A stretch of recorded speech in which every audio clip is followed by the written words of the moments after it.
Welcome back to Unemployed with Anna Royston. You know what? It's Sunday, so I feel very unemployed by choice today. Hopefully Ellen and our guest are unemployed today too, or else I'll feel sad about being unemployed on a Sunday. But it's a beautiful day. I'm so excited for this episode. This is someone I admire. I have looked up to in this community, in the comedy community, for many years now. I think she's fabulous. She's a very funny comedian, writer, actress who, you know what? You most recently, you know her from lots of things, but recently she was on Shrill. Amazing show. Check it out. We've got Jo Firestone with us today. Hi, you. Jo. Hi. Hi. Welcome to the pod. Thank you.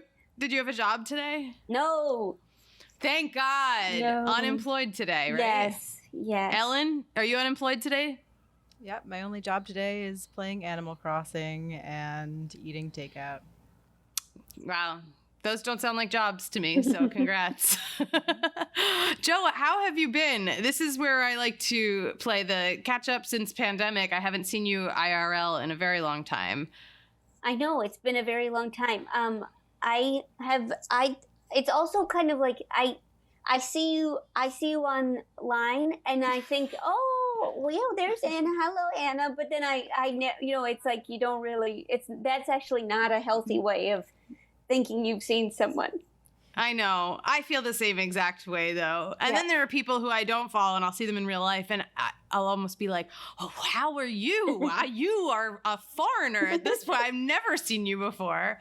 So, yeah, I like to keep up with you, too, online. I'm so glad we have that relationship. Oh, yeah. It's good. It's health. And, I think that I've been doing okay. I joined a CSA to try to get more vegetables. Ooh, nice. But they're like all really, I think they're, I have to believe that maybe these are vegetables that couldn't be sold in stores. They're like very odd vegetables, really odd shapes and tastes. And like what? Do you have any that come to mind? I'll start with the basic, kohlrabi. Okay. Kohlrabi, which is like a zucchini? No. Is it a leafy green? I can't remember it. No, it's white. It's white. Uh-huh. But not like cauliflower. No. I've seen it, and you say when it comes off the tongue, it sounds like, oh, tonight we have a sautéed kohlrabi. Don't get it. It's the shape of a human head, and it's white, and it's it basically like looks like my head, and then it's kind of like the mix between cauliflower and jicama. Okay. Have you ever wanted that? I thought, oh, I wish there was something in between these two vegetables. These two had a baby.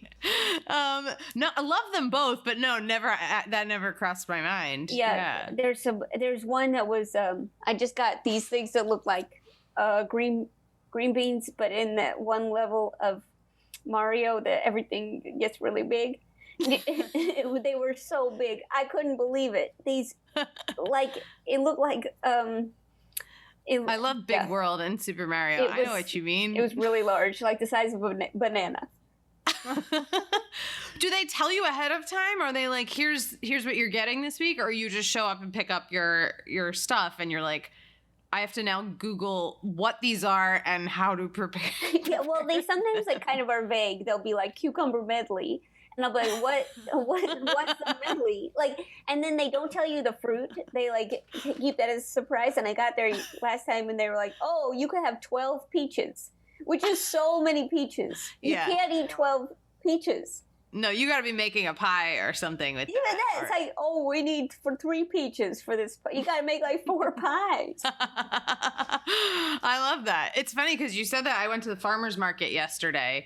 And I love going to a farmer's market without the intention of shopping. And then, and then I came back. I didn't even have like the proper bag to bring to the farmer's market. So they gave me like a huge, like big giant blue plastic bag.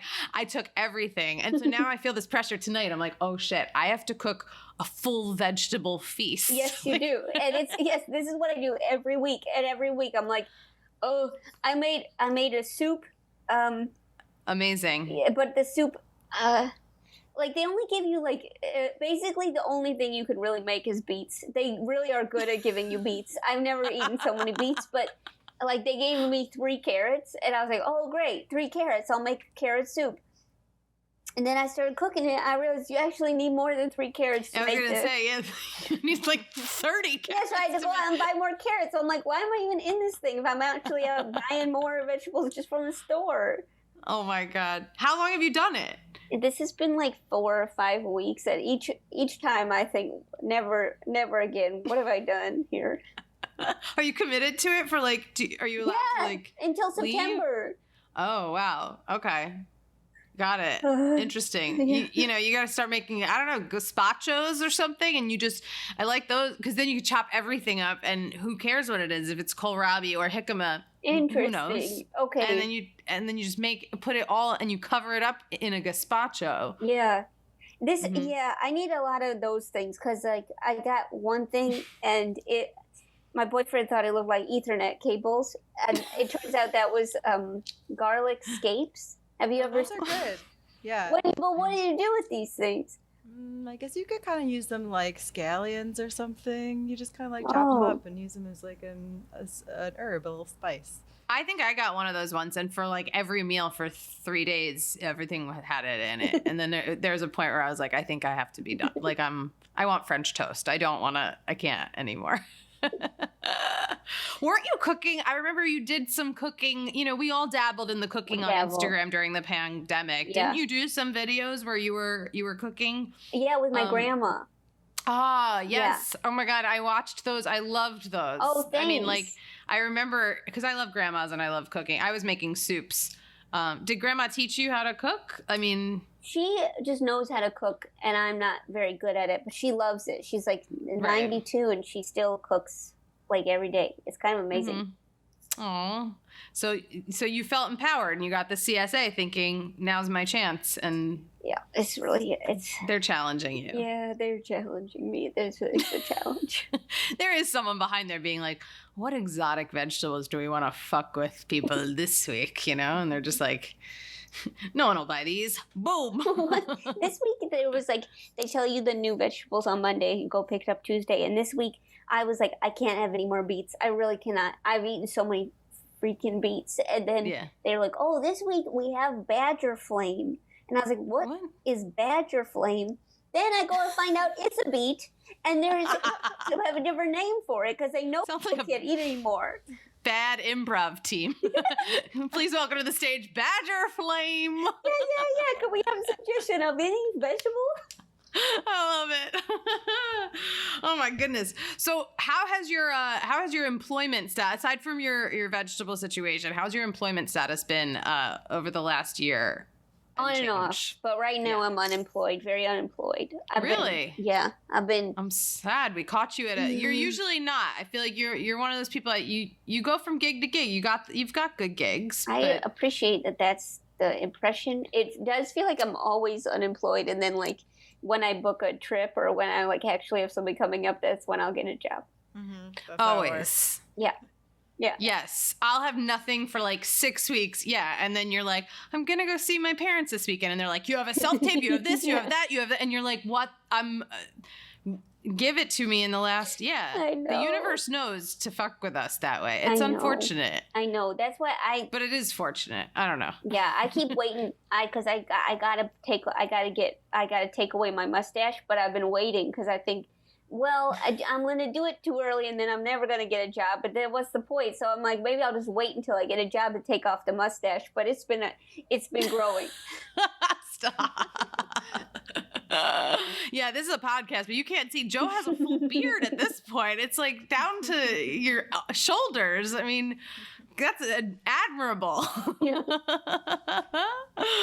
Okay, so on and off. Were you shooting Shrill during COVID? How did that work out? Yeah. You were. Yeah, we just got tested a lot and tested 4 times a week. And it's actually kind of nice because then you get a free COVID test. I'm always thinking I got a COVID. So it's actually, they're kind of expensive now. They are? COVID tests. Right. I haven't gotten one in a while since it was free. I know. Well, now the health insurance companies are like, you don't need to get a test anymore if you're vaccinated. Right. But it's like well, but what about all of us who are afraid? But Right. then, you know, it's out of pocket now. Especially with the other variants and everything. Yeah. Yeah, it should be a standard thing, I think, everywhere at this I'm point. into it. There's these. Have you heard about the dogs? No. The COVID dogs? No. Dogs are getting COVID now? No. They're training dogs to sniff out COVID What? Oh, no, I haven't at like heard this. stadiums and stuff and concerts. Oh my God. Hmm. That's wild. Yeah. How does that even work? How can you I- smell COVID? I don't know, but these dogs could smell it. They were training them in Thailand. Dogs Oh are my amazing. God. I know, isn't that amazing? Now these dogs can add to their resume. Like, I can smell drugs and, COVID. More jobs for dogs. That's More Yeah, jobs. more jobs for dogs. That's wild. Have you seen? I just watched a new show last night about. It's called Doghouse. Have you seen it? No. The UK reality show where the dogs no, get but paired? I've seen like a trailer for it or something, and I was like, I need to see this show. Is it good? Yeah, there was one dog that kind of looks like your dog, but it was emotionally disturbed, and the people returned him. Oh the no. worst. I know. Oh no. Can I spill some tea? I don't know if it's true or not, but I have to. People who know me know I did get my dog very young at a store in Hell's Kitchen. I like to think I saved him. It wasn't a nice store. He was like locked in a jewelry case with a bunch of other puppies. And I found him. I was living in LA. That's how bad it was. I found him and I was like, how much is that dog in the window? And I came back and I begged my grandma to buy him with me. And because I didn't have money. And then anyway, in the store when I was getting him, they were like, I already loved the dog. I was like, you don't have to sell him to me. I want this dog. I'm going to try and negotiate with you. And they go, oh, yeah, we've had a lot of celebrities get dogs from us. And I was like, oh, wow. And they said, a very well-known animal lover, Ellen DeGeneres, bought dogs from us. I don't know if they were lying because I'm thinking Ellen didn't come to 51st and like 9th to buy a dog. But they go, but you want to know something? She returned them. And I was like, there was a good year there where I was like, Ellen returned a dog? Like, no. So I don't know if it's true or not, but that's where I got Bobby Flay. They were like, they told me that. I was like, should I not want this dog? I don't understand the point of telling me this. But okay. That'd be a weird rumor to just like start randomly about Ellen DeGeneres. It's so random. Right? But I told all my friends, I was like, and they told me Ellen got dogs there and returned them.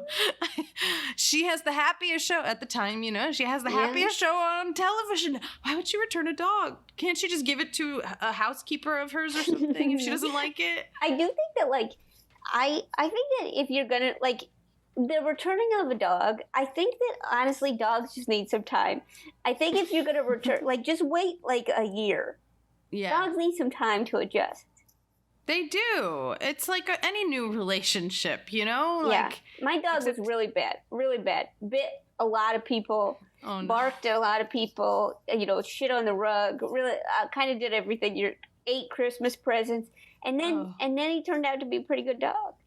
Was he a puppy when you got him? No, adult, fully formed. Oh. He was just letting you know it's going to take me a minute to adjust here. Yeah. My dog was bad, but he was 8 weeks old. He chewed everything. Like a computer charger a week. It was just like, I'd show up to the Apple store. I'm like, again. I knew the price. I was like, $85.90. Like, I didn't want to do it anymore. This guy was once telling me how his dog ate the couch. And since having the dog, they went through 4 couches. That's a lot of money. Couches are not cheap. No. Yeah. At that point, I'd maybe consider I'd return. I feel like, let me just price these out here, I'm sure there were points in our lives where our parents were like, I wish I could return my kid. Like, right? Oh, I shouldn't say yeah. that. I hope not. Oh, God. Okay, so the show is good, though? It was...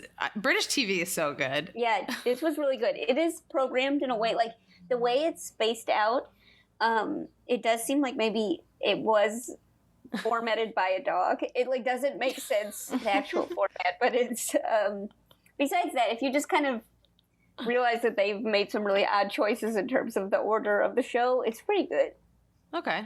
Okay. I like it. I got into a UK dating show over the pandemic that I really love. Singletown. Oh, I don't know that one. What's that one about? It's on HBO Max, but it was like, I don't know. They put it on HBO Max afterwards. I don't know where originally. It was a bunch of people who were in committed relationships go to like a real world style house, like a loft, and they get to be single for like the duration of the show, and the show like sets them up on dates and stuff, and they get to decide each week, would you like to stay in Singletown or do you want to go back to your partner, because you're separated from your partner, so there's two houses, so like each partner from the relationship is in the other house, and they try to like mess with you, and they show you like your partner on a date with someone else, like, oh, you know, you get to watch the date on TV.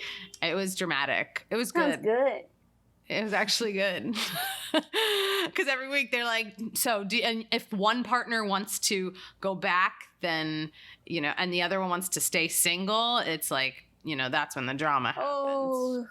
But you do it blindly. So if both people want to go back to their partner, you like hold something up like a ring, I don't know. And then if they want to go back, then you leave the show happy forever. It's so weird. It's cringe to think about, but it's a good reality show. Okay, I'll watch that. Singletown. Yeah, they all have really good accents too, you know, and the drunker they get, the better the accent. It's nice. Yeah, it's kind of a strange thing because the accent makes them seem so smart. But then they're also on this TV show willingly. And there's a lot going on that cognitive dissonance for the viewer. Absolutely. So I love to take it back with my guests. I want to know, before you were a comedian and an actress, what was like the first job you had when you were younger? Well, my first job, I got a job. I was working at this place in the food court at the mall called Little Tokyo. Okay. Mm-hmm. Little Joe works at Little Tokyo. Yeah. What were you? Were you like behind the register? No, they put me out front. I was given away chicken samples. Oh, like the bourbon chicken samples? Yeah, ours was a kind of a variation of bourbon chicken. Yeah, but it kind of tasted like bourbon chicken.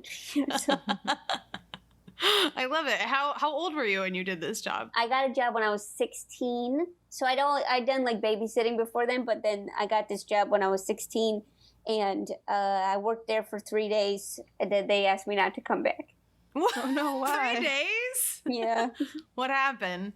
Did you eat the chicken? No, so the boss was like, you gotta sell more chicken. And I was like, but I don't, and he's like, tell them it's fat-free. And I was like, but it's not fat-free. And then he's like, tell them it's fat-free. And I just remember kind of getting into it with the boss. And then I think he was just like, this is not for you. You were honest. You went with your gut. You were like, I'm not going to lie to these people. This chicken is completely not fat-free. Very admirable. Yes. Yeah. That makes me think, like, you know, when menus are like organic, you know, organic grade grass-fed steak. It's like someone downstairs was like, just put it on the menu. They're going to order it. Just do it. Yeah. Well, I agree. I think that maybe if I would have just learned, then I think I could have gotten a lot further in life. I mean, so after Little Tokyo, I guess I moved on to, I worked. Where was this mall? Sorry, where did you grow up again? St. Louis. Okay. Mm-hmm. And then I moved on to, I got another job. I've been worked in a lot of food service. I got a job at Racanelli's. What's Racanelli's? I feel like I've heard of this. That's food with a New York attitude, also based in St. Louis. It's a pizza place. Pizza, of course, yeah. So Stromboli. Is it a chain? They have a few in St. Louis, but mostly people go there for the attitude and the thin, thick crust. Did you have to audition for this job? Were you? No, but I did. At one point, I remember we went in, and I was a cashier, and I was also I made strombolis, And I remember one time they were like, pop quiz, pizza quiz. And then we all had to take a pizza quiz. And I was so panicked. They were like, what toppings do we offer? I was like, I don't know. It was really nerve wracking to take pop quiz, pizza quiz. They pop quizzed at a job? I hate pop quizzes in school. I know. But that was kind of was the quiz the end of that job, or I lasted a little bit longer from there, but I think I still can't smell that pizza without feeling a sense of there's something bad. But then I worked at an apple orchard. This was probably my best job. Worked at apple orchard as the kid entertainer. So the kids would come on field trips, and I would come out every half hour to the Simpsons theme song, and I would come out and give people lessons about apples, and then later on in the season about pumpkins. And I was the opener. After me, they went on to the baby pig race. Oh my goodness! What a gig! Yeah, this was actually really good. I think I got paid $20 an hour. Wow. Which was awesome. And I worked 3 days a week, which was, that's a lot. This was pretty good. This was my best paying job. Because I remember when I first... Were you in high school when you did this? No, this was when I was like 19, I think. Okay. But I was, this was a pretty sweet job. Because the minimum wage at the time was like $6.75, $6.95. Oh, wow. So you were rolling in it. You're like, 20 an hour. I got my one-woman show. Did you choose the Simpsons theme song? No. They told me that's what would be the case. But I got unlimited apples. Oh, that's the sweetest perk. Yeah. Yeah. Unlimited apples. And I got to kind of encounter the youth. Nice. Yeah, a big thing. I would did you say, do this job for? I did this for the whole apple season, and like. But I remember I would like kind of ask them to like talk. We would do quiz about apples and stuff, and Johnny Appleseed, that kind of thing. And I remember I would always ask. I'd be like, "Okay, how do we measure apples? How do we measure apples? What do we measure apples in?" And then no one would know, and then I'd say, okay, it rhymes with mushel. And then they would all go, like every single kid would be like, marshmallow. It's a bushel. It's bushel. And did you say, you got it? But then there was a big bell. If the kids got it right, they got to ring the big bell. This was a party. Wow. Did you have to wear like a costume? Oh, yeah. You had to wear a hat, overalls, and a Apple Orchard t-shirt. Nice. Mm-hmm. The whole thing. I thought you were going to be like, they made me dress up as Johnny Appleseed. Every half hour I come out ready to tell my story. That could be another show, I think so. Yeah, I just wrote that. Yeah. I was Farmer Joe. That's how I had to kind of go by. Farmer Joe. Mm-hmm. There was a corn maze. It was kind of a really exciting entertainment opportunity. Nice. Mm-hmm. So at this time in your life, you knew you wanted to go into entertainment? Uh-huh. And this was the closest I could get. Did you do theater at all in school? Yeah, but then I couldn't do professional. I couldn't get it together. And so that this was kind of as close as I could get to a professional theater experience. Got it. Mm-hmm. So how long did you stay in St. Louis? Because you said you did this for one apple season, right? You didn't go back the following fall. Mm-hmm. No. And so then I graduated. Yeah, I graduated. And then, I think then I ended up working in food service after that. That was kind of my one big break that I went back to food service. It happens. I did dinner theater when I first graduated college, and I thought, this is the life of an actor. Sometimes you're doing a musical in a barn in Delaware, and you get paid very little to do it, but that's being an actor. And then the show ended, and I went back to the restaurant. So I get it, and you're like, when will the next one happen? What musical was it? A funny thing happened on the way to the Forum. Wow. Mm-hmm. It was... Which is a bizarre show to think about. We had an episode with a friend of mine who is now a big sommelier in Napa, California, but she was in the show with me. And we were just talking about how ridiculous it was. But, you know, we felt like professional actors. And, you know, for the few months that we did it and then back to the restaurant, it was, you know, the grind. Yeah. Did you go back to food? I was going to say food service in St. Louis. You were still living there? Yeah, I did a lot of food service in St. Louis. I worked in a restaurant and I worked in a few kitchens. Back of house, front of house, anything. I remember I worked as a waitress at this restaurant, this crepe restaurant, and there was like this kind of I just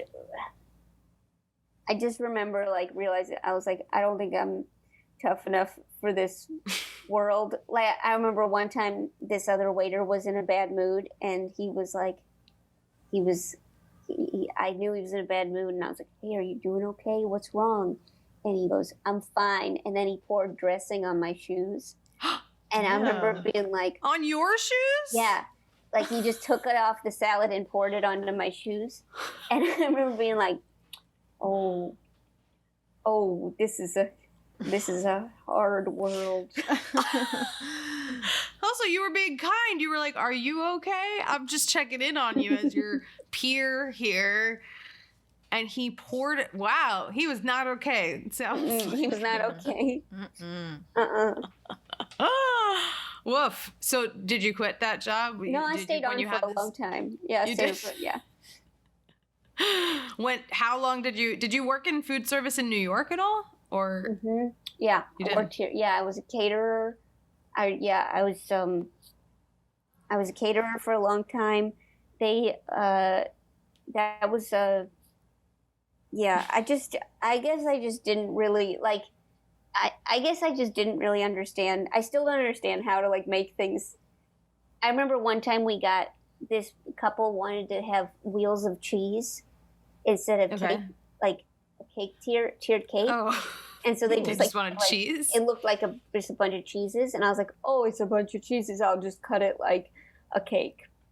I would cut a cake, and so I put little slices of the cheese on plates with forks, and like I just didn't think. And then people started eating these cheeses, like thinking they were cakes in the dark light, and then people were like retching and like, just kind of shrieking because they didn't be like goat cheese. They expected cake and it was just a big slab of cheese. Yeah, I could see that being a little daunting. You know, you're on a dance floor and you're like, "Ooh, cake," and you get it, and it's like a very, I like that idea. I'd rather sharp. A big slab of cheese instead of a slice of cake.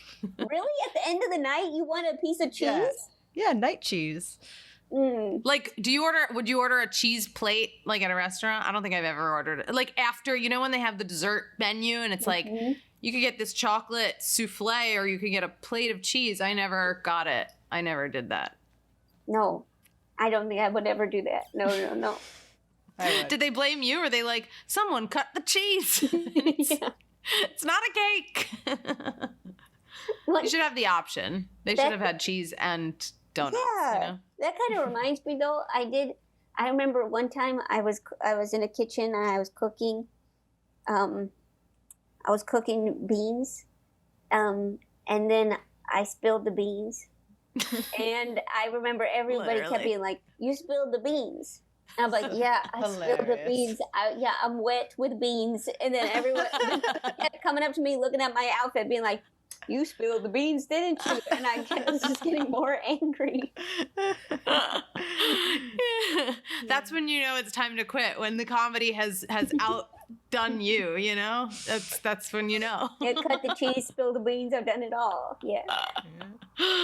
So wait, when did you, I skipped over this. When did you move to New York? I moved to New York in 2010. Okay. In pursuit of becoming a star, right? You came here with the bug, with the dreams? Trying, yeah. Okay. And that's when you were catering? Oh, I worked at a coffee shop, and then I started working in catering, yeah. Mm-hmm. I think it. So you didn't come to New York with like something already set up, or did you just got a job when you got here? I really couldn't figure out how to No. Yeah, I tried to. Most don't. I mean, I saved a lot of money working in that restaurant in St. Louis, and then I was like, okay, I guess I got to get a job in like a month and a half, and then that was it's really. I don't know how I would have done it differently, but this is a really hard city to move to. Yeah, it is. Even for a restaurant job, you think, oh, I'll just get something to support myself. I remember coming and all the restaurants said you needed New York experience because they think every other restaurant in the country is not as good or as high volume or what. I don't know. And I remember being like, well, I'd never lived here, so I don't have New York experience. I had Boston experience because I went to college there, but it was like, they were like, Boston, you know? When did you move here? I moved here in 2008. Wow. And then did you work in food service too? Forever. For 7 years. I'd say like 4 or 5 years in New York. I worked in food service at fancy restaurants, which was nice, but it was, it was hard, and the clientele is so pretentious, and, I learned a lot, and I became very thick-skinned, and I don't know, and then there came a day where because I would work at night, and when I was starting to do a lot more comedy, if I had to take off to do a show, I wasn't going to get money that day, so I was like, because we didn't have lunch, we couldn't do lunch service, so I was like, I need to find something that I get paid in the day, because this sucks. Because then I was like, I want to do this show, but I can't because it's like Friday night and I make a lot of money on a Friday night. And then I got a day job.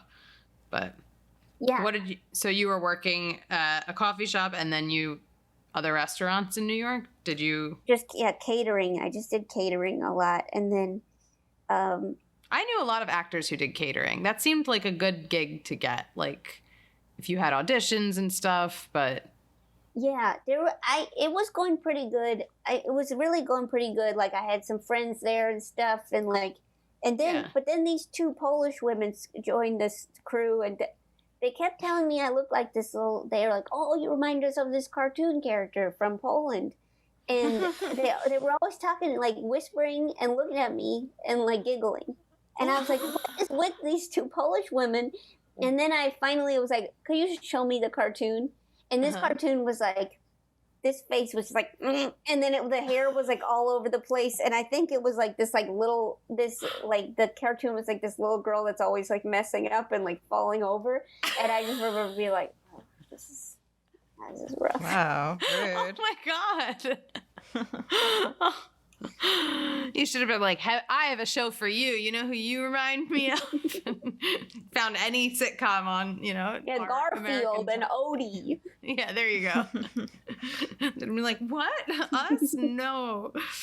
Oh, man. So I like to know about, when did you quit catering? When did that come to an end? Or did you quit? Or was that a, hey, Joe, you're not selling enough chicken kind of situation? Well, I think what happened, I remember I always, at the end, it was the time where that Empire State of Mind song was always playing at the end of weddings. Good song. Yes. And I remember just kind of like, it was like, New York, and the dreams are made of, and I just remember like throwing like a bunch of like chicken balls in the trash and just being like, this sucks so bad. And then I remember one time I checked my phone in the middle of a shift, and there was a Facebook message, and it was like, congratulations. And I was like, what? Did I get a job? Did I finally get a job? And I'm finding out now. And then I started to kind of wonder oh my God, I could just walk out of here. This would be amazing. And then I was like, I guess I should just find out what.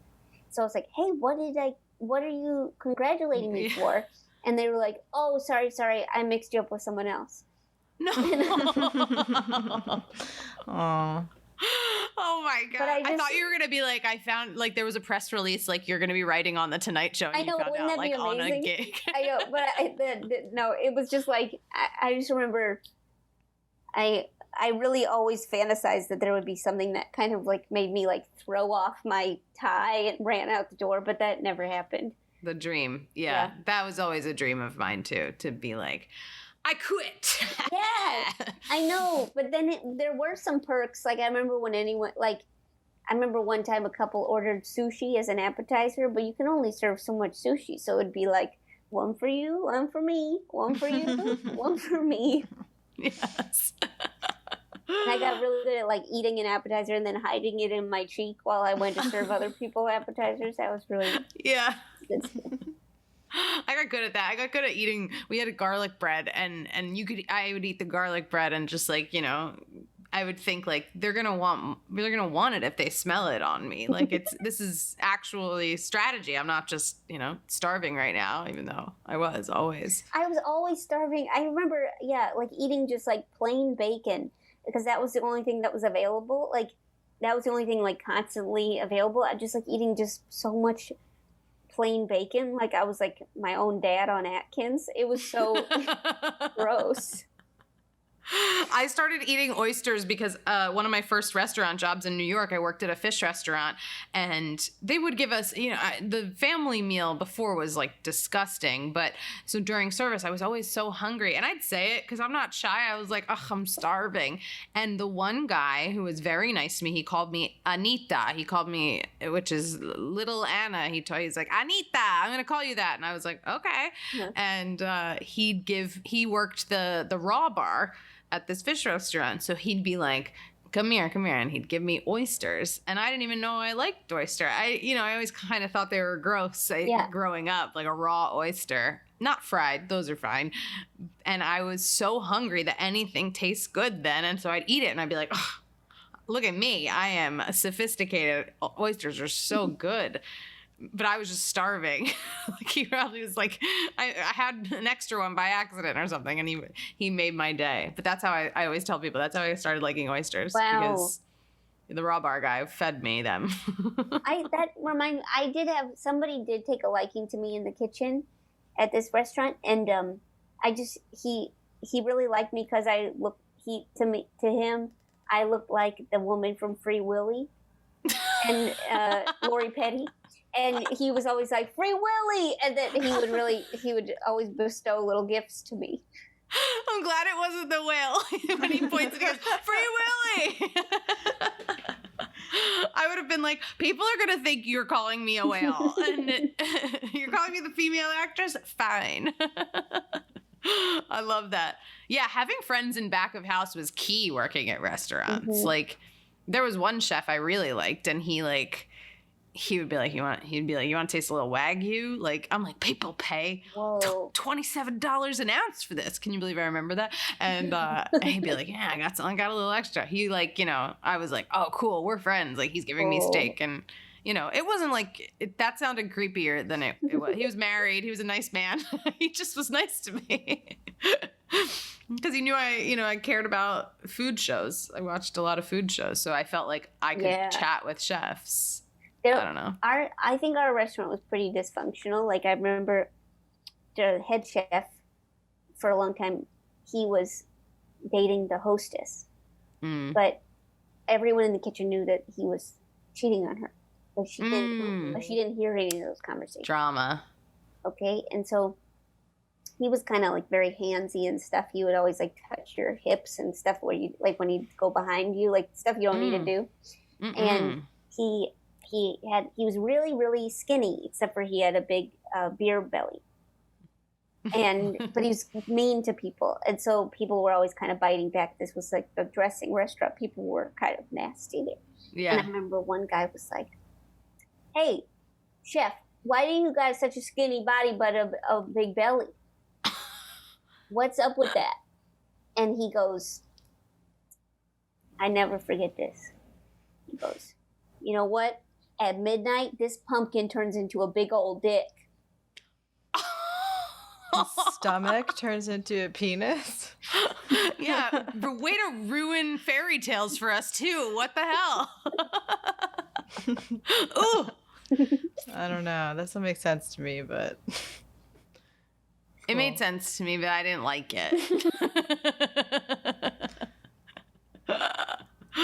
So I want to know, when was the time when did you Was it the Tonight Show? What was like the job that made you, that gave you the freedom to quit like these other kind of survival gigs? I got Chris Gethard offered to hire me for 3 weeks for his new TV show, the Chris Gethard show on Fusion. Oh, on Fusion. I was gonna. This was before the True TV version. Yeah. Yes, this was because I knew you worked on that too.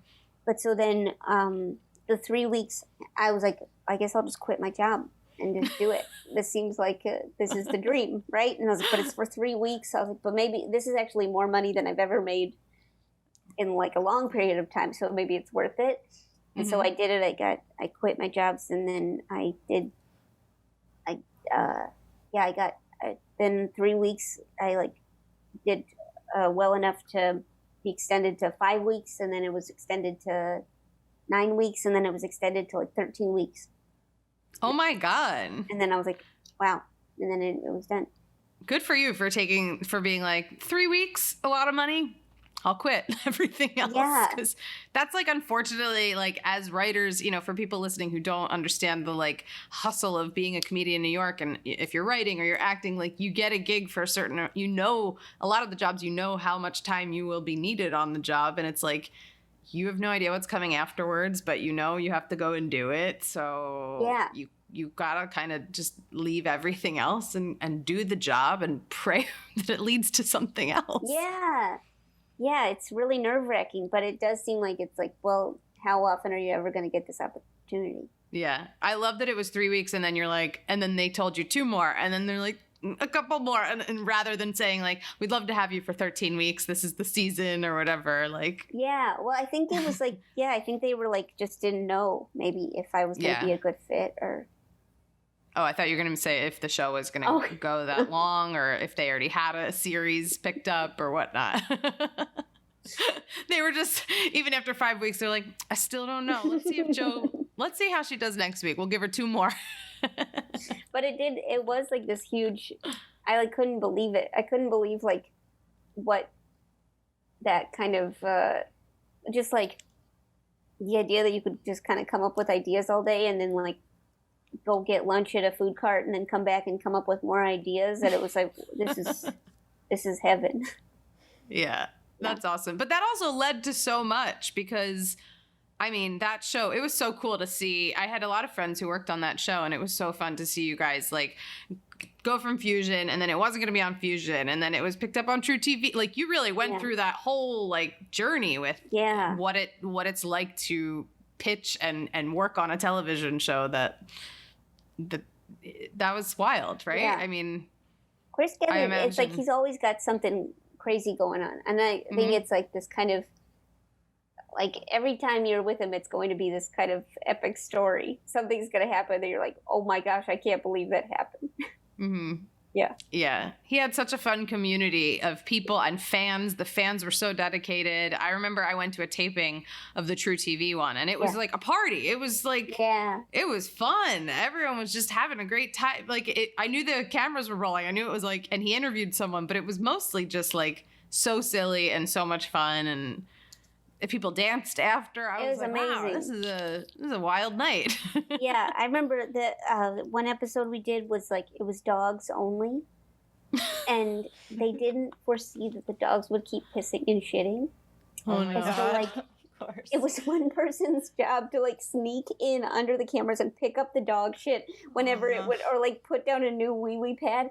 It smelled awful. I couldn't believe how bad that backfired. But it was just like there was just so much piss and shit coming out of these dogs. Oh my God. Dogs only, like the whole night. It was just that. No owner. I mean, like did the owners wait in the back or anything? No, because these dogs were all able to be adopted. Oh. So it was like these were like basically it was like all these dogs that didn't have owners yet, and so then. That's pretty wild. Did you ever know what Puppy Party was?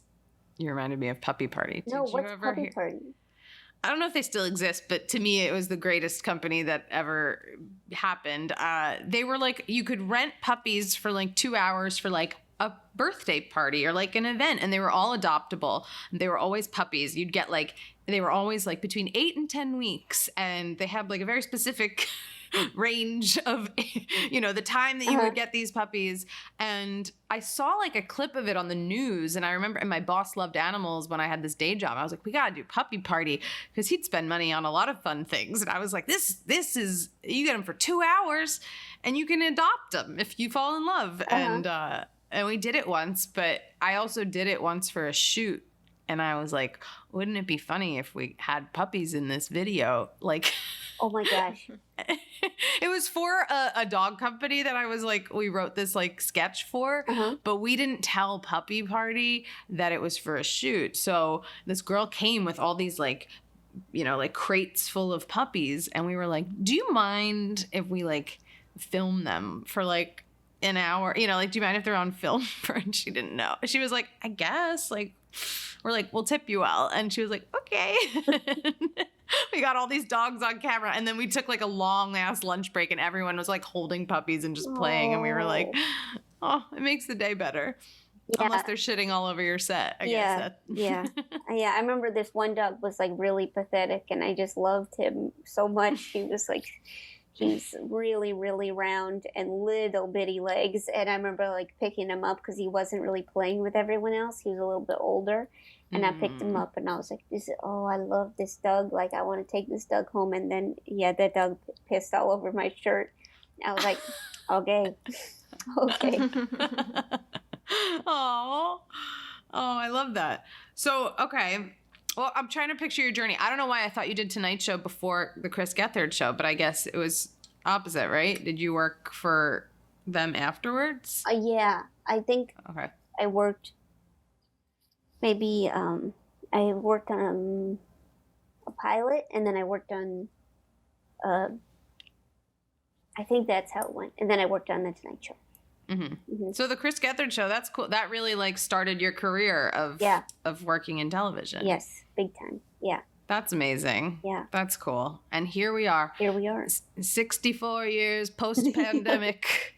And now you're on Shrill. It's so cool. Oh, thanks. Yeah, that was fun. That was really fun to do. It's all done, but it was a really nice experience. I appreciate shows that end when they want to end. Like, right? There were so many shows I feel like we had growing up that were like, oh man, I loved the first 3 seasons, but after that, it sucked. Like there were so now I think people have like taste where they're like, this show should be this amount of time. I think of all the shows I really enjoy too. I'm like, I like that they know when to start, when to end, and it's not. Yeah. Very British. It's a moment in time. Yeah. It's polished. It's, we didn't just keep doing it to do it. Here's the story. That's cool. Yeah. What else have you worked on? Is there any other fun jobs that you've had? Any favorites that stand out to you? Because I know we're coming down to a fun game Ellen planned for us. Whoa. We can go into that unless you had any other gigs that you felt worthy of mentioning. Of course. I did. No pressure. I think maybe one of my worst jobs has to be cleaning my landlord's house. Cleaning your landlord's house. I struck a deal with him where I could get 10% off my rent if I cleaned his house every week. Wow. From the start, or was this something you worked out after? I worked out after. Wow. Okay. And it was so nasty. I could not believe it was totally not worth the money at all. I was like, I've never heard of this. This was in New York? Mm-hmm. Wow. Yeah. Yeah. This guy, he was like, pay me in cash and I will give you got 5% off if you paid in cash. And then plus my cleaning, I got 10% off. So you could really save a bundle. Did other tenants do this? Like, were you like, I'll clean on Mondays, but like, 3B is cleaning on, they already called Saturdays? No, I don't think so. I don't think anyone else wanted to degrade themselves that much, but but cleaning up for him was pretty, I didn't really, at the time, I wasn't really cleaning my own house very well. Like it was kind of living like a slob. So just kind of, the hairs, the hairs, the smells, all of it. You kind of get to know somebody at a deeper level. Oh, Yes. yeah. Mm-hmm. Oh, my God. Mm-hmm. That's pretty crazy. How long did you do that for? I think I did that for about 6 months. And then I had to stop. Wasn't worth it. It wasn't worth it. Yeah. That's why I think they don't offer that often. I've never heard of anyone doing that in New York. Soon you're going to be his personal assistant. What if you didn't mind it and you were like, how about for 30%, I'll take care of your kids on Sundays. You go food shopping or something. That feels very like old-fashioned, like medieval times, like lord and the manor sort of like peasant relationship. Yeah. And also, had you ever like cleaned before professionally or? No, that is not one of my skills. But that was added to the resume afterwards. Absolutely. I'm not a very good cleaner. I think you really need to be a detail-oriented person. I'm more of a big picture gal, so I'm just thinking, we've wiped it, but you really have to, you have to wipe it hard. That's why my boyfriend takes care of that. I don't even try anymore because I'll wipe the counter and he'll say, did you wipe this with like Windex or anything? I'll be like, no, I just wet paper towel, I just wiped it. And then he'll take it out, show me the proper way to clean it. And I'll say, you know what? I'm just not going to do it next time. Why would we both do it if you're going to redo it, right? Really smart, really economical. I don't know if either of your boyfriends like to clean, but I highly recommend it. If you guys are out there seeking a partner, number one, do you clean? That sounds check it out. Amazing. Wow. Yeah. It's nice, and I think he got a little more, how do I say this, more anal about it in the pandemic, so it's really lovely. And he listens to this podcast, so I'm just trying to praise you, Jared, Just letting the people know your skills. I would also like to praise you, yeah. Really nice There you go. Yeah, everyone's giving you a high five, Jared, over the podcast. Wow, I can't believe you cleaned it. Did you move after that? Was it like, all right, I'm done. I'm done cleaning and I'm done living here, or? I moved out. I think I moved out when I got after I'd been, because at the Tonight, I got the Tonight Show job while I was living in that apartment. And I think that's when I stopped really officially cleaning that. Because I didn't need all that money off it. I could have afford it more. And then I remember because in between jobs, you panic a little. I always panic in between gigs, Mm-hmm. For some reason, I think if you really are in this business, you figure it out and good things will happen. But, there is that time of like uncertainty and you're like, oh, I could get 10% off my rent. Sure. I'll clean it. Like, it was, I kind of would. It's wild to think, though, you had already worked on a television show and your next job was going to be on another television show. But in between, you were like, sure. Yeah. It just felt like maybe it would never happen again. And I didn't have any, even now I'm always like, well, that was my last job. And I know how you feel. Yeah. I was talking with my friend and we both had the same experience of booking a very big commercial as the first commercial we ever booked. And I thought, that was awesome. I love it. I'll do commercials. Who knew? I never knew I would. I love them. And it was like, no, I hit the jackpot on that one. And it has never been, since I'm always like, I'll never book as big of a job. I've had gigs since then for sure, but the residuals on it, like everything, like I was like, this is a traditional, like good commercial booking. And I was so young. And now I'm like, I don't know if it'll ever happen again.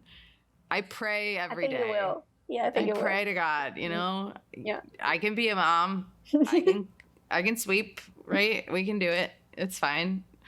It'll happen. You're right. I'll manifest it on the pod. It'll happen again. Okay. But thank you, Walmart, for that original booking. You really, flashed it in my face and then it never happened again. Oh, I think I figured out my favorite job. Okay. So I was hired to be a fake casting director along with another fake casting director, and we were supposed to be part of a fake audition so that the actor man could propose to his actor girlfriend. Oh, that's wonderful. So all of you were hired for this proposal. Yeah.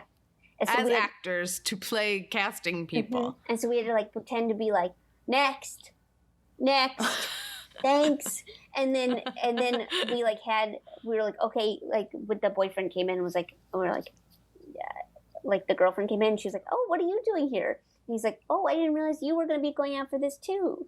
And we were like, could you read it? And then we had them read the scene, and then the scene is supposed to like unexpectedly end in a proposal. Uh-huh. And then they did it, and the guy proposed to her, and she was like, yes. And then they started kissing and kissing and kissing, and we had not gotten paid. And so we all just kind of stayed Watched there. them make out. Yeah, and there was like cameras rolling, so like we couldn't really move much because we didn't want to block the cameras. And so we were just like, I love this. Was this like a Craigslist thing? And I think I'm it like, was a how did friend of a friend got me involved in it. Yeah, and yeah, I love those gigs. Like we need actors for something, for this social experiment of this man proposing to his girlfriend. I love that so much. Actory story I've ever heard. Yeah, that's crazy. That's really fun. I hope they're still together and Me happily too. married. And Me I hope too. they like know that, people still talk about it. We're talking about it now. I hope so. Yeah. That's fun. That's a fun gig. I once, you'll love this, my first restaurant job ever in college when I was a hostess, and I had to go in early and we had to wipe down all of the menus, like before service, and a man came in. It was a nice restaurant too, and a man came in during that afternoon and he said, hey, I'm going to be proposing to my girlfriend tonight at the restaurant. I want it to come out under a dome, like a silver dome. Did I ever tell you this, Ellen? I sometimes forget. And he goes, so I'm going to leave the ring with you, and I want it to come out before we're going to order dessert. He goes, we'll eat, and then before the desserts come out, I want this to come out like as the dessert. And then you take off the dome, and it's not a dessert, it's a ring. And I was like, I remember I was like 18, 19, and I was like, me? You're leaving? He like shows it to me. I'm like, it's like a diamond ring. I'm like, you're gonna leave this with? I'm like, I hope I'm in college. I was like, I'm just trying to make a little money. Oh my God. And I remember like he gave me the ring, and I went over to my manager and I was like, we have to propose to this man. And like, I put the notes in his reservation. I was so nervous I was going to lose this diamand ring, or, it was going to go somewhere, but we did it. Whoa. So, I know. And she said yes, but I think she didn't like the whole presentation of I don't think she liked being in a restaurant where people are watching and, they have to clap after. And it was like, she didn't like the whole public proposal. And I'm standing there like, please say yes. I don't want to hold this. And I like left, all my other friends, I didn't have, a lot of friends in college didn't work, and I worked, and I remember going back, my roommates were like, how was your, I'm like, I proposed to someone. Whoa, yeah. She said yes. It was wild. Ellen, let's play your game. Ellen has a little game for us. We like to do this. We like to do random. Okay. We call them just a random game at the end. There's nothing too structured here. Yeah, it's job related. So, how familiar are you with Office Lingo, Jo? I'm not. Perfect. Okay, well, I'm not either. We can both answer it if you want. We'll see if you can answer these questions that I've come up with then. Because maybe you've used some of these words in emails or a writer's room. Maybe. Yes, I bet so. I bet I've seen a printer and stuff, toner. You've been in a building. Toner, right? Pencils, pens. Badge. So, You've swiped into an office. Yeah, okay. But they're just like, there's a lot of different like words that you use in an office situation that are just like buzzy and like dumb and like overused. So this is, which of these office phrases would you promote or fire? So tell me which of these phrases you'd keep or you'd get rid of. Okay. So you're ending an email. You just explained what promote and fire means to us. Yeah, you know now, right? So you're ending an email Do you do best wishes or thank you? Okay, I would say I'd say you promote best wishes. That's obviously, you want to give a vibe of a birthday cake, and then you fire thank you, because that's assuming a lot. I agree with you, because I think you put the thank you in the email. That's not your sign off. Oh, great. Great thinking. Maybe you're starting the email with thank you. Yes. Just at the end. Oh, thank you so much for taking the time to read this. I don't know, but yeah, thank you goes in somewhere. What is best wishes though? Like, what is that? What does that mean? Okay, so there's wishes that are okay, and there are good wishes, but the best wishes are really the strongest ones. And that's kind of genie talk. It's just goodwill. Okay. Mm-hmm. All right, when you write, wait, I have a question. When you write best, like best, comma, Anna, on an email, is it short for best wishes? I thought it was short for all the best. Oh, wishes. I always thought it was short for best wishes. all the best wishes. Yeah, okay, that makes sense. I'm gonna write all the best wishes. Just get it longer and longer. Yeah, signing off with best always feels like really strange to me. I don't know. I wouldn't say that in person, like best. Bye, best. All right, here's the next one. Okay, so let's have a meeting to make sure we're in lockstep, or are we having a meeting to make sure we're aligned? Which one of those would you save? I've never heard it in lockstep, so I'm going to go with aligned. Yeah, honestly, never really used lockstep ever, and I don't know people who do, but I use aligned all the time. Yeah, do it. Yeah, no, in lockstep. Okay. We should have a meeting to make sure we're in lockstep. Yeah, let's lock those steps together, folks. Let's all say it this week. Yeah, I'd love to. I'm gonna email you both and say I'd like to have a meeting just to make sure we're in lockstep. Lockstep. Cool. Best wishes. Best wishes on your lockstep this week. Okay, here's one. After that meeting, do you want to circle back or do you want to touch base? Circle back, circle back. Whoa. It's like that was fast. On a runway, like having the airplanes come through, like circle back. I love a circle back. I love it. I cannot touch a base. I don't want to touch base. No TB. Oh, I like touch base. And maybe that's because my mom always said it. So I'm like, I think of her, she'll be like, we should touch base sometime soon, Like, yeah, it's real casual and cool. Like, let's touch base later. Circle back puts pressure on it, I feel like. I feel like it's really great. It feels like you're in a canoe. But I feel like circle back. Okay, so I have homework to do because they're gonna circle back. Or this is gonna come around again. Touch base feels like maybe I'll see you, maybe I won't. We should touch base. Yeah, let's have a chat. Interesting. Okay, here's the last one. Okay, so we're really crushing this PowerPoint. Putting together this PowerPoint. Is it because we really know how to raise the bar, or is it because we think outside the box? Ooh. Oh. Okay, so obviously there's a bar of chocolate, there's a box of chocolates, right? And that's kind of what it comes down to. I like where your brain went with that. I'm gonna think it's gotta be thinking outside the box. Ellen, what do you think? I'm curious. I think outside the box. Yeah, raising the bar reminds me of like the gym, like lifting weights, and like, nah.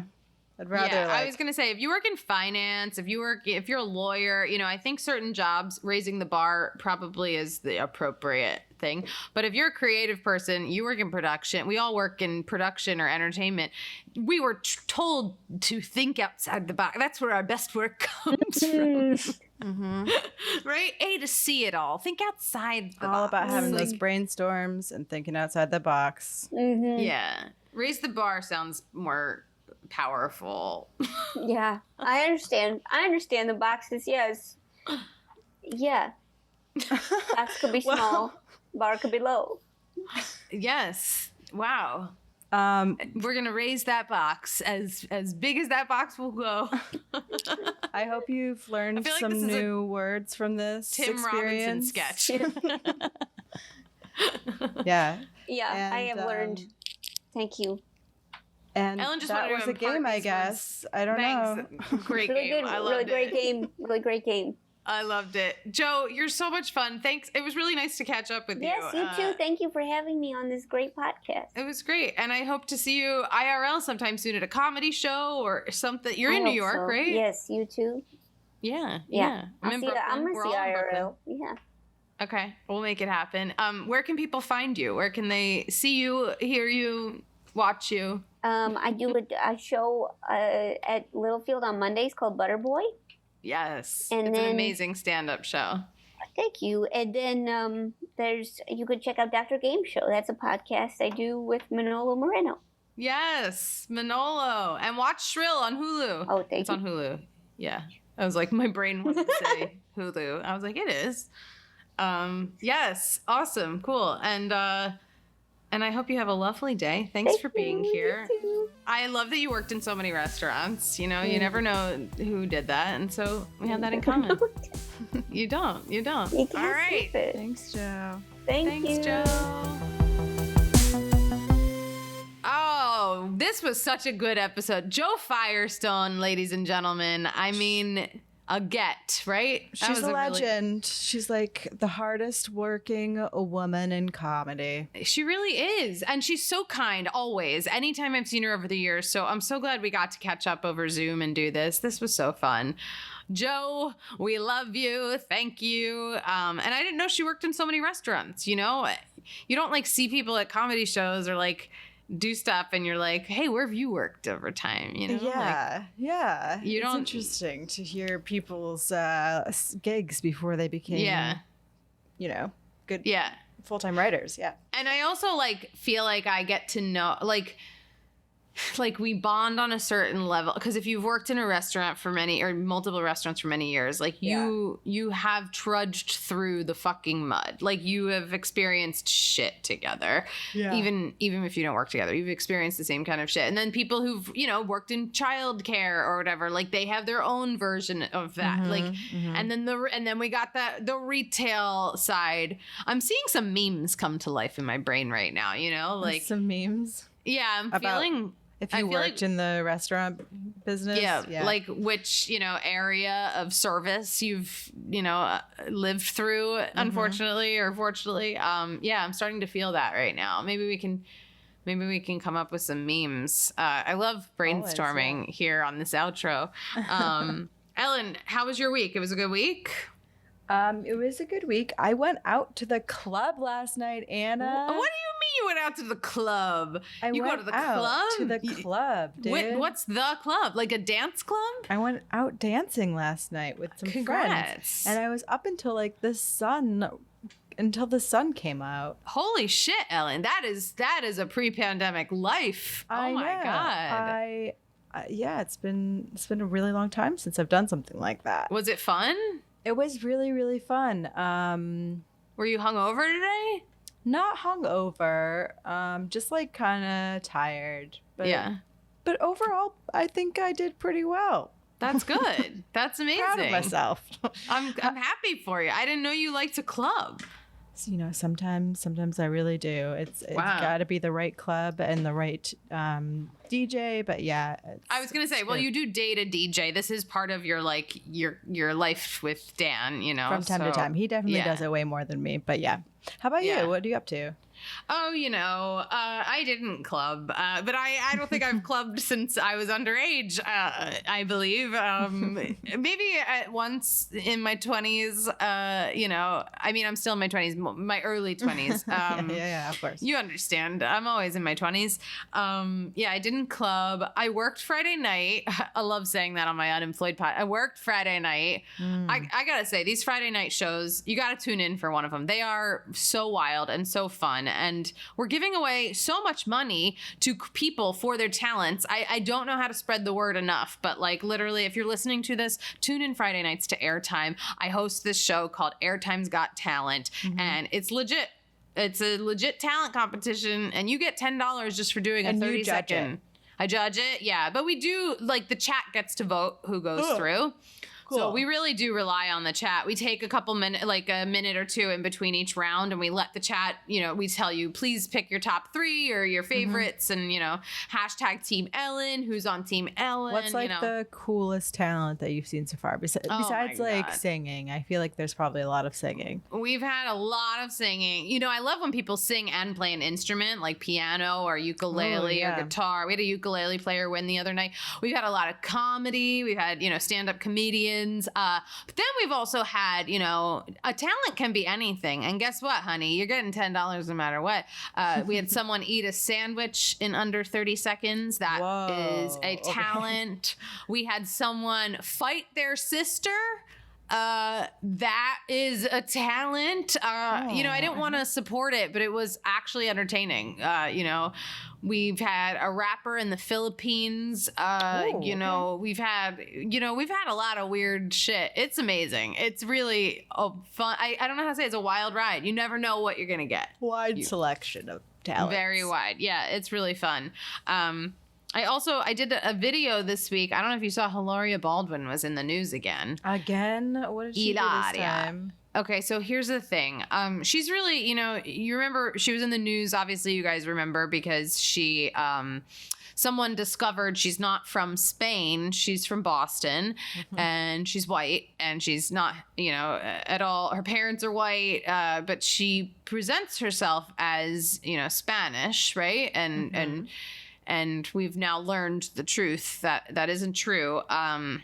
And she had a lot of opportunities, I feel like, to kind of talk about it. Apparently, they launched a podcast. I don't think they really, I didn't listen to it, but from what I've read, it didn't really address it much. And so she was in the news because she said, and she posts a lot. I follow her on Instagram. Her stories are saturated. She's a poster, you know what I mean?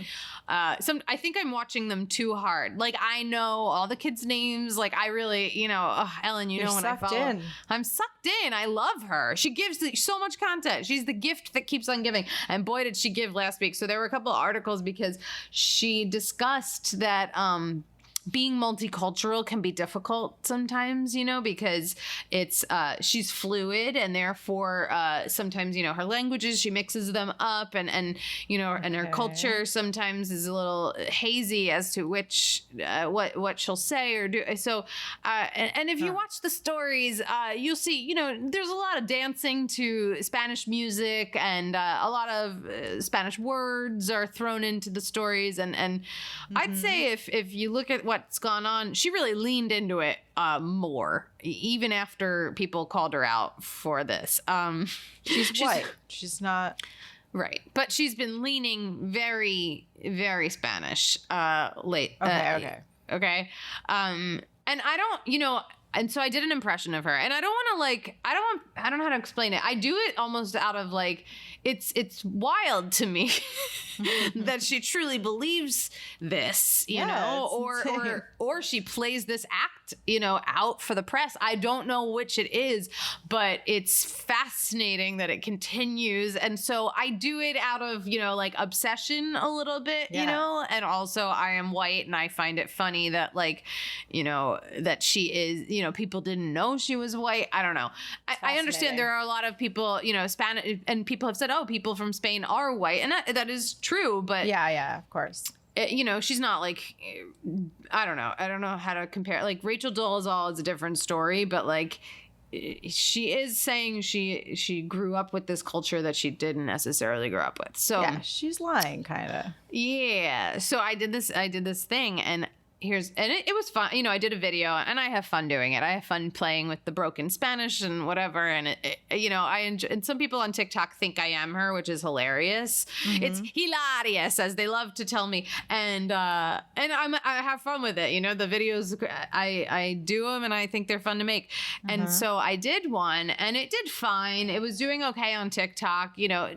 TikTok now, a video that does well is like 5 million. You know what I mean? Like, oh wow, it's that the now. hundreds of thousands. Yes, you'll get some traction. It's fun. It'll be in the For You pages for a while, and then it kind of hits a peak. If you get to the millions, like that is very viral now. So it did okay. I'd say it broke 100,000. You know, that's okay. But then it started doing, like a couple days later, it started doing really well on Instagram Reels. And I was like, why is this doing? Like, usually when that happens, when it gets views after the fact, someone must have posted it. You know what I mean? Like maybe someone published something about her and they linked my thing, you know, like you got a mention in an article or a website or whatever. And I was like, somewhere, who posted this? Like I couldn't figure it out. And someone goes, Anna, have you read Hilaria Reddit? And I was like, Hilaria Reddit? Okay. Ellen. Yeah, Hilaria Reddit. Oh, of course she has a Reddit page. Someone posted it there? Yeah, and nice. the Reddit goes deep, you know. There are a lot of people pissed off, and I was like, of course there's a Reddit for it, and like that's why it got traction. And it's very funny because I was like grateful for it because I was like, wow, it's so fun. Like all of a sudden it did well on Instagram, and I usually hate Reddit because Reddit was a place where people said so much shit about HQ as if we can't sign on to Reddit and read it ourselves, the people producing and hosting and writing the shows. So I was like, wow, for the first time, I see the cool, you know, virality of Reddit. I was like, damn. Wow, Reddit is working for you now instead of making you feel kind of bad. That's great. I'd read Reddit and they'd be like, I really liked Scott. When Anna came on, like, she sucked compared to Scott. And and I'd be like, okay. And then, you know, I have some fans out there who would be like, Anna's amazing. Okay, words rocks. And I'd be like, yeah, fuck you. I have a fan. Yeah. Anyway, that was my week. You know, that was exciting. It was fun to discover. It's always like really thrilling to see something get a lot lot of views. It is thrilling. I hate it because it's like addicting. Because then it's like, what's next? It's totally addicting. Yeah. Right? Let me refresh. As cool as we want to play it, it's always fun to have your stuff seen. You know, especially if you put in the effort. I put on a costume. You know, you want it to be seen. Mm-hmm. Whatever. All right. We've talked a lot on this episode. That was such a fun episode, though. I love doing this podcast. I really do. And, you know, I always want to leave it open to our guests, our listeners, if there's anybody you really want on the podcast, hit us up. Any suggestions? Yeah. The suggestion box is open, y'all. I know. Mike Birbiglia is someone we've talked about that I would love to get on, but I need people to hashtag, you know, I also, you know, my dream is to have Conan O'Brien because he's unemployed right now. Yeah. Is he unemployed? I feel like he never stops working. He can joke about being unemployed right now because his show is done, but oh God, if he could come on. But we had Jo Firestone. I can't complain about anything, you know? Today was amazing. Yeah, perfect. All right, guys, go find us. Please check us out on Instagram, on Twitter. Send us all those beautiful messages. And hey, if you guys ever want to, you know, write into the show and tell us about your jobs or whatever, theunemployedteam@gmail.com. That is it. Go listen to the other ones, rate, review, all the beautiful things. I love you so much. Have a good day. Bye. Bye. Right now, I just want to take a moment to thank everybody who has supported our Patreon. This is your shout out right here from me. Tons of love. And if you haven't checked out our Patreon, all of our videos go up there. Sometimes I just write fun things because I feel like it. And it's just a really nice way to support us at Unemployed and, you know, so we can keep this thing going. We do it for nothing. We do it for fun. We do it for you to listen to. So definitely check out the Patreon. And right now, huge shout out to our patrons, Bill Horton, Chi of Steele, Danielle McCartney, Lori Jackson, Jeannie Logan. We got Joe Galati, Chris Arneson, Jordan Lucero, Oscar Yuen, Ken Levin, and Vic Terry. Thank you so much. You have no idea how much it means to us, and I appreciate you, and I see you, and I love you.